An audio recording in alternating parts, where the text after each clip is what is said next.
Hello, Morongo Basin and listeners around the world, online at Z107.7 FM.com. This is your Z107.7 Local News for Saturday, October 4th, 2025.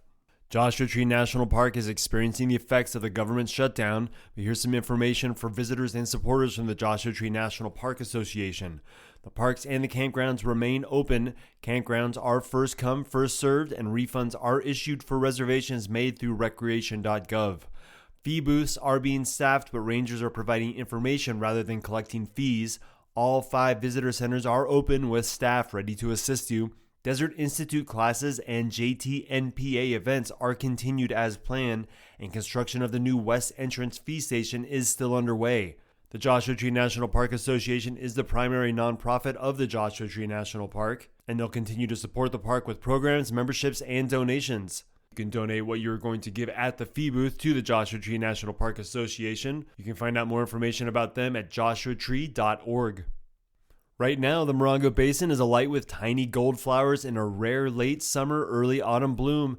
Reporter and plant lover Heather Clisby has more. Whether running errands up and down the highway or hiking deep into Joshua Tree National Park, you're likely enjoying an especially cheery spread of blooms across the Morongo Basin. What is that tiny yellow flower? That dazzling golden carpet currently unfurled across our desert floor is called chinchweed, or Pectus paposa if you're feeling formal. The plant is compact, never higher than 8 inches in height, and branches out along the desert floor. Travis Puglisi, owner and operator of Wandering Mojave Hiking Services, spends most days leading visitors in the park and says chinchweed is a summer-autumn specific plant similar to a companion plant, the fringed amaranth, also currently showing off its pink and green spiky flowers. The reason that we're seeing the density that we are in the places that we are primarily because of the later summer rains. September's a little bit on the later side for monsoon cycle, and we're not just dealing with basic monsoon patterns, we're also dealing with a tropical storm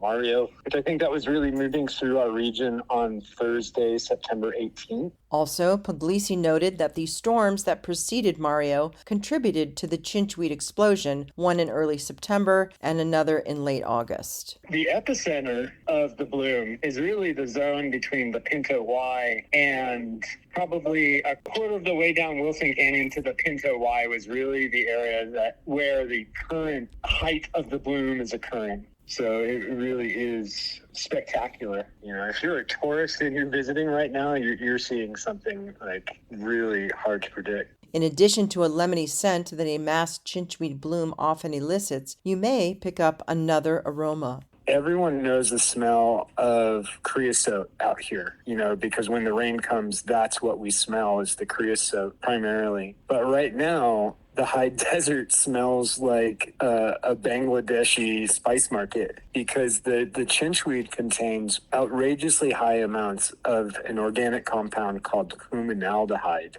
which is what makes cumin. You know, you can also find cuminaldehyde in eucalyptus and dill, but not in the concentrations that you find it in cumin, and certainly not in the concentrations that you find it in the chinchweed, which is a member of the sunflower family. And so it is just so spicy. Like if you're walking in the desert right now and you feel like you're at Sam's Indian restaurant, it's because of the chinchweed. Reporting for Z107.7, I'm Heather Clisby. Experimental Sounds return to the Beatnik Lounge in Joshua Tree with the second of their fall series of shows, and they're presenting a festive aggregation of experimental sound artists. The show begins tonight, October 4th at 8 p.m. sharp. Featured performers will be Fog Machine, Intangible, and Clay Ant. This show features a larger interactive set by Los Angeles improvising ensemble Intangible. The show is free, and the Beatnik Lounge is located at 61597 29 Palms Highway in Joshua Tree, California. The Highway 62 Open Studio Art Tours are here, and after weather delays, the official gallery opening is finally back on track. Reporter Hillary Sloan has more. The opening for the Art Tours collective show was originally scheduled for September 27th, but flooding at the High Desert Artist Gallery caused a postponement. It will now be on view at the gallery from 11 a.m. to 5 p.m. on October 4th. Sponsored by the town of Yucca Valley and the Highway 62 Art Tours, the exhibition showcases work from participating artists across the Morongo Basin, offering a glimpse of the talent and the creativity featured in this year's tours. For Z107.7, this is reporter Hillary Sloan. Save the date for next Saturday, October 11th for an unforgettable evening with the Desert Friends Band at the outdoor concert stage at Mon Petit Mojave. Hailing from Joshua Tree, Desert Friends is a psychedelic guitar project of Antrim Alexander and Lucas Penner, weaving together surf, Middle Eastern, and spaghetti Western influences into cinematic desert-inspired soundscapes. With Cody Rhodes on drums, John Ryan Hebert on bass, and Kyle Hansen on percussion, this lineup promises to take you on a journey only the desert can inspire. There's going to be food available along with a bar and new Mon Petit Mojave merchandise that supports their mission of bringing more accessible music, culture, and artistic experiences to our desert community. You can RSVP now at monpetitmojave.com/RSVP. Spots are confirmed weekly. The Mon Petit Mojave Foundation is a 501c3 nonprofit organization, and their shows are located right here in Yucca Valley, California. Don't forget, the Fall Gem and Mineral Show returns to Joshua Tree and runs through Sunday. There's going to be vendors with literal tons of rocks, fossils, gemstones, slabs, equipment, crystals, jewelry, and more. In addition to the shiny and colorful treasures on display, the free outdoor event will also feature plenty of free parking and food vendors on site. The Gem and Mineral Show is open every day this weekend through Sunday, 9 a.m. to 5 p.m. at the Joshua Tree Lake RV and Campground. They're located at 2601 Sunfair Avenue. And now that fall is here, it can be a little confusing with fire restrictions since our fire season seems to last all year long. Here with the info on what's permitted and what's not is Annalise Kuiper. Climate change and invasive weeds mean that fire season can last all year, and there are some fire regulations in place to keep wildfire risk at a minimum.